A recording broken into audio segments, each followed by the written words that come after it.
Hello everybody. आज फिर से हम लोग जा रहे हैं सोशल साइंस का दूसरा पार्ट करने, जो है इंडिया रिसोर्सेस एंड यूटिलाइजेशन का पार्ट 2। तो चलिए हम लोग अब करते हैं। पिछले वाले वीडियो में हम लोग डिस्कस किए थे कि रिसोर्स होता क्या है। अब इसके बाद हम लोग रिसोर्स से आगे पढ़ेंगे कि रिसोर्स को कितने बेसिस पे क्लासिफाई किया गया है। तो यहाँ पे देखेंगे कि रिसोर्स को बेसिकली हम 4 बेसिस पे क्लासिफाई करते हैं। पहला है ओरिजिन, ठीक है, पहला क्या है मेरा ओरिजिन है। और फिर दूसरा देखेंगे तो दूसरा है यूटिलिटी से, दूसरा है मेरा यूटिलिटी। तीसरा है basis of ownership and international, और चौथा है on the basis of status of development and reserve. तो चलिए अब इसमें हम लोग देखते हैं कि on the basis of origin में रिसोर्स कितने टाइप के होते हैं। तो on the basis of origin में रिसोर्स 2 टाइप के होते हैं। पहला होता है बायोटिक और दूसरा होता है अबायोटिक। तो ये सब का डिस्कशन हम लोग नीचे करेंगे पहले, और फिर इसके बाद हम लोग जानते हैं कि यूटिलिटी के बेसिस पे रिसोर्स कितने टाइप के होते हैं। तो यूटिलिटी के बेसिस पे रिसोर्स 2 टाइप के होते हैं। पहला होता है रिन्यूएबल, दूसरा होता है नॉन रिन्यूएबल, ठीक है। फिर ओनरशिप के बेसिस पे रिसोर्स कितने टाइप के होते हैं। तो ओनरशिप के बेसिस पे रिसोर्स 4 टाइप के होते हैं। पहला होता है इंडिविजुअल, दूसरा होता है कम्युनिटी, तीसरा होता है नेशनल और चौथा होता है इंटरनेशनल। फिर अब आगे देखेंगे कि on the basis of development resource कितने टाइप के होते हैं। तो फर्स्ट है पोटेंशियल, सेकंड है डेवलप, थर्ड है स्टॉक एंड फोर्थ है रिजर्व। तो चलिए अब हम लोग इसका देखेंगे। तो देखिए यहाँ पे एक डायग्राम है, इस डायग्राम से आप समझ सकते हैं क्लासिफिकेशन ऑफ रिसोर्स। आप चाहें तो आप इसका स्क्रीनशॉट भी ले सकते हैं। तो पहले आप लोग स्क्रीनशॉट ले लीजिए। इसमें बताया गया है कि रिसोर्स 2 टाइप के होते हैं, नेचुरल और ह्यूमन। अब नेचुरल में रिन्यूएबल नॉन रिन्यूएबल होता है। अब रिन्यूएबल में कंटिन्यूअस होता है, एक बायोलॉजिकल होता है, और फिर बायोलॉजिकल में नेचुरल और वाइल्ड लाइफ होता है। अब फिर ह्यूमन का हो जाता है स्ट्रक्चर एंड इंस्टीट्यूशन, फिर क्वांटिटी एंड क्वालिटी, और फिर होता है रिसाइक्लेबल और नॉन रिसाइक्लेबल। तो बस हम लोग को यही सब पढ़ना है। अब बस देखते जाइए। तो type of resource on the basis of origin resource can be of 2 parts. First one is biotic, second one is abiotic. तो हम लोग यहाँ पे देखेंगे कि बायोटिक क्या होता है, अबायोटिक क्या होता है। तो देखिए these resource are obtained from biosphere and have all the indication of life present in them, such as human beings, vegetation, fish, animals and other living community। तो देखिए बायोटिक रिसोर्स क्या कर रहा है कि ये रिसोर्स ऐसा होते हैं जो हमारे बायोस्फीयर, जो हमारे प्रमंडल में हैं, और इसका उनमें लाइफ होता है, यानी कि उनमें जीवन होता है। जैसे कि हम लोग हो गए, हम लोग में जीवन है, ट्रीज में जीवन है, फिश, एनिमल्स, जितना जीवित वस्तु हैं उसे बायोटिक कहते हैं, ठीक है। इससे हम लोग ये जाने। अब फिर हम देखेंगे अबायोटिक। अबायोटिक क्या होता है। तो अबायोटिक है the collection of non living things are called abiotic. तो नॉन लिविंग में हमारा रॉक आ गया, फिर मिनरल्स आ गया, बहुत से रॉक मिनरल्स हो गए, हमारे हाउस हो गए, जो अभी हम मोबाइल देख रहे हैं ये भी है नॉन लिविंग यानी कि अबायोटिक। तो ये सब हो गया, ठीक है। अब इसके बाद देखेंगे तो on the basis of utility resource have 2 types.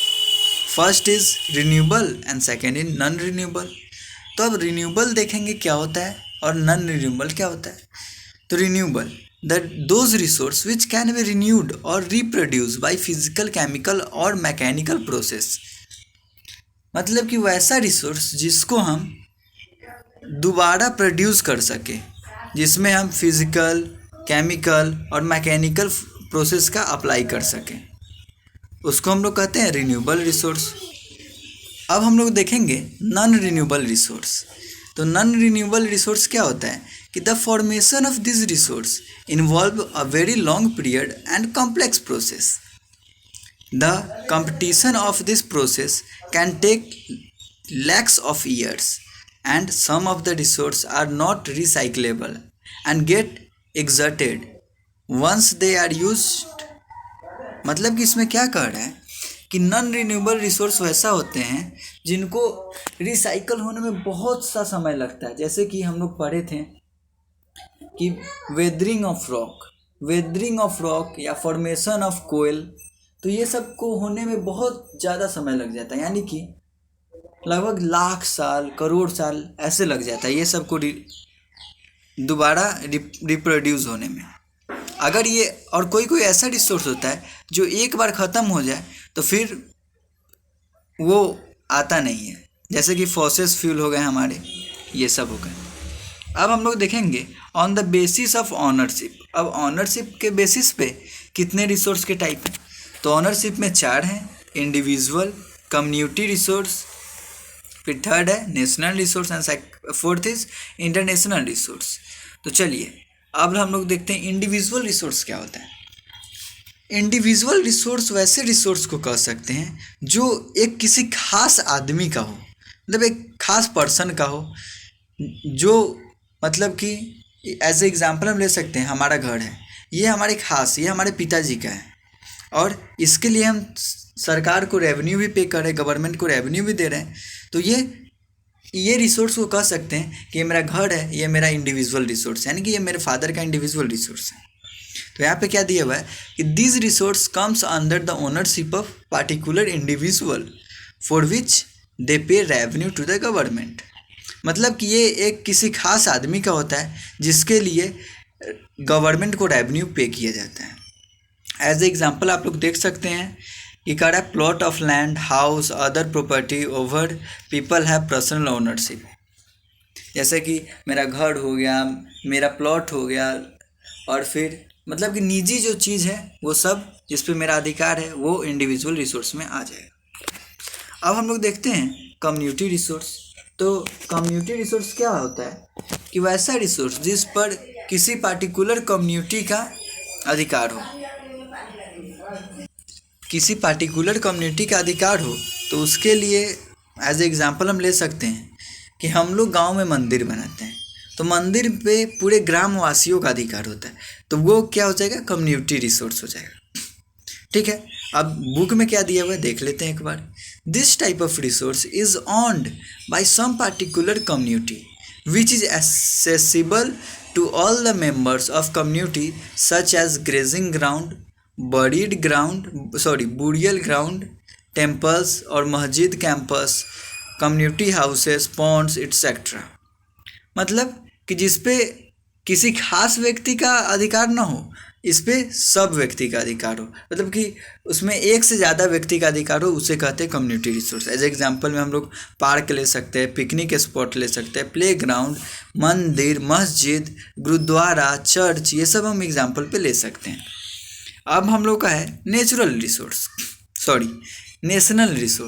तो नेशनल रिसोर्स क्या होता है कि national resource legally all the available resource that lie within the country और a nation are national resource. मतलब कि एक कंट्री के अंदर जितना सा रिसोर्स आता है सब नेशनल रिसोर्स है। The government of country has statutory rights to acquire private resource for public welfare। मतलब कि गवर्नमेंट के पास राइट्स है कि वो पब्लिक के कल्याण के लिए कोई भी रिसोर्स का यूज़ कर सकता है। अब देखिए यहाँ पे एक मेन पॉइंट है डू यू नो वाला। इसमें देखते हैं कि under the political boundary lands, minerals, water resources and forest and wild life up to 200 kilometre oceanic area are the national property. जैसे कि जो पॉलिटिकल बाउंड्री होता है, मिनरल्स होता है, वाटर रिसोर्स होता है, फॉरेस्ट, वाइल्ड लाइफ और ओशियन लाइफ, मतलब कि ओशियन लाइफ में देश से 200 किलोमीटर की दूरी तक, वो सब मेरा क्या आ जाएगा, नेशनल प्रॉपर्टी आ जाएगा। ठीक है, अब हम लोग देखेंगे इंटरनेशनल प्रॉपर्टी, इंटरनेशनल रिसोर्स। तो these resource are being controlled by international institution. मतलब कि अभी हम लोग पढ़ें कि ओशियन 200 किलोमीटर तक नेशनल रिसोर्स है, और जब 200 किलोमीटर के बाद जाता है तो वो इंटरनेशनल रिसोर्स हो जाता है। यहाँ पे क्या लिख रहा है कि these resource are being controlled by international institution after 200 kilometre from the coast line on the open oceanic resources, no country can claim ownership over that resource. अगर इंडिया का मतलब कि इंडिया का मैप देखेंगे तो नीचे में क्या है, समुद्र है तीनों तरफ से। तो अब समुद्र में 200 किलोमीटर तक इंडिया का अधिकार है, और उसके बाद वो इंटरनेशनल रिसोर्स हो जाता है समुद्र, उस पर इंटरनेशनल का अधिकार है। ठीक है, अब डू यू नो में देखते हैं क्या दिया हुआ है कि the area up to 200 kilometre from coast line of a country is known as special या एक्सक्लूसिव इकोनॉमिक जोन। ये हम लोग को जानना चाहिए कि वैसा एरिया जो कोस्ट लाइन के बाद 200 किलोमीटर हो, कोस्ट लाइन के 200 किलोमीटर बाद के जो एरिया होता है उसको हम लोग कहते हैं स्पेशल या एक्सक्लूसिव इकोनॉमिक जोन। ठीक है, अब देखते हैं, अब यहाँ पे हम लोग देखने वाले हैं कि on the basis of status of development resource can be classified of 4 group. अब स्टेटस ऑफ डेवलपमेंट में रिसोर्स कितने टाइप के हैं, तो 4 हैं। मेरा कौन कौन सा है, पोटेंशियल रिसोर्स है, फिर डेवलप रिसोर्स है, फिर उसके बाद आ जाएगा स्टॉक रिसोर्स और रिजर्व रिसोर्स। तो इसमें हम लोग देखेंगे कि पोटेंशियल रिसोर्स क्या होता है। तो such resource which are found in a particular region and there is possibility of their utilization but have not been use yet.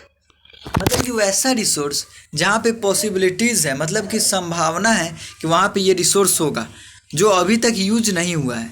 जैसे कि मिनरल्स ऑफ हिमालयन रीजन, जिसका कॉस्ट बहुत ज़्यादा पड़ेगा अगर हम माइनिंग करवाएंगे तब, मगर जब हम डेवलपमेंट कर लेंगे, टेक्नोलॉजी का यूज़ कर लेंगे, तब ये हमारे लिए अच्छा हो जाएगा। अब हम लोग देखने वाले हैं डेवलप्ड रिसोर्स। तो डेवलप्ड रिसोर्स वैसा रिसोर्स होता है जिसका क्वांटिटी और क्वालिटी हमको पता है, एक सर्वे के बाद पता चल जाता है कि ये इतना है हमारे पास, तो उसको डेवलप्ड रिसोर्स कहते हैं। स्टॉक रिसोर्स देखेंगे तो stock resource, these resource are available in the environment and have the capability to satisfy human needs, but due to absence of desired technology for its exploitation, these resources are viewed only in the form of resource। मतलब कि हमारे पास, हम इसको use कर सकते हैं, ये human need को सेटिस्फाई कर सकते हैं, मगर हमारे पास वैसा टेक्नोलॉजी नहीं है जिससे कि हम इसका यूज़ कर लें, तो ये स्टॉक रिसोर्सेज में आ जाएगा। अब रिजर्व रिसोर्स देख लेते हैं। तो रिजर्व रिसोर्स होता है कि these resources are the part of a stock resource which can be utilized with the help of available technology। मतलब कि ऐसा रिसोर्स जिसको, ये भी एक स्टॉक रिसोर्स का पार्ट है, जिसको हम यूज़ कर सकते हैं अपने टेक्नोलॉजी की मदद से, मगर अभी तक किए नहीं है। एज एग्जाम्पल हम ले सकते हैं कि हमारे यहाँ रिवर है, अगर हम रिवर में डैम बना दें तो डैम से क्या होगा, हाइड्रो इलेक्ट्रिसिटी प्रोड्यूस होगा, और हाइड्रो इलेक्ट्रिसिटी प्रोड्यूस होगा तो वो एक पार्टिकुलर एरिया को इलेक्ट्रिसिटी दे सकता है। तो ऐसा कर सकते हैं, मगर अभी ये कुछ कुछ जगह पे हुआ है, सब जगह पे ऐसा नहीं हो पाया, तो ये अभी तक हमारा नहीं हो पाया, हम रिजर्व रिसोर्स का आज तक यूज़ नहीं कर पाए। तो आई होप आप लोगों को समझ में आ गया होगा। तो चलिए आज हम एक बार क्विक इसका समरी देख लेते हैं कि क्या क्या किए हैं। तो आज हम किए हैं क्लासिफिकेशन ऑफ रिसोर्स। अब क्लासिफिकेशन 4 टाइप पे हुआ है, 4 टाइप पे, on the basis of origin, on the basis of utility, on the basis of ownership and on the basis of development. तो अब हम देखेंगे on the basis of origin how many type of resources are. तो there are 2 type of resource, first one is biotic, second one is abiotic. And on the basis of utility, there are 2 type of resource. First one is renewable and second one is non-renewable. And on the basis of ownership, there are 4 type of resource. First one is individual, second one is community, third one is national, and fourth one is international. And last one is on the basis of status of development. So on the basis of status of development, resources can be classified into 4 types. First one is potential, second one is developed, third one is stock, and fourth one is reserve. So now we will see the flow chart of classification of resource. In this flow chart we have seen that resources are of 2 types. First is natural, second is human. And in natural, renewable resource and non-renewable. And renewable is of 2 types. First is continuous or flow, or second one is biological. Now biological of 2 types, natural and wildlife. Now non-renewable. So non-renewable of 2 types. One is recyclable, and second is non-recyclable. Now is of human. So human resource of 2 types. First one is structure and second one is institution. And second one is quantity and quality. So now we will see the type of resource. So on the basis of origin, resources are 2 types, biotic and abiotic. Biotic resource which can the resource are obtained from biosphere, like human beings, vegetation, fish, animals, etc. And abiotic, this is the collection of non-living things are called abiotic, like rock, metal, minerals, house, copy, the mobile which we are using, all this come in a abiotic resource. Now on the basis of utility, there are 2 types, renewable and non-renewable. The renewable resource which can be reproduced, like solar energy, wind energy, water, electricity, forest, wildlife, etc. And non-renewable, the formation of this resource involves a very long process or a complex process, like formation of soil, formation of a coal, etc. Now on the basis of ownership, there are 4 types, individual, community, and national and international. So individual resource comes under a ownership of a particular person or particular individual, like our house, our phone, etc. Now community resource comes under the particular community, like the members of a village. Like as an example, we can say that there is a temple, so the temple is a community resource. Now national resource. So national resource, all the resource which lie under a country is called a national resource. And international resource, the resource which are being controlled by international institution after 200 km from the coastline. Now on the basis of status of development, resources can be of 4 types. First is potential, second is developed, third is stock, and fourth is reserve. So we will see potential resource. So potential resource found under a particular region or a particular area, like the minerals of Himalaya region. And developed resource, the resource whose quantity and quality has determined after survey. Now stock resource. So those resources are available in the environment and have the capability to satisfy the human needs, but due to the absence of desired technology For its exploitation, these resources are viewed only in a form of a stock resource. As an example, water is a compound of hydrogen and oxygen, which is hidden potential being a rich source of energy. But in the absence of required technology for their exploitation, they are not being exploited as yet.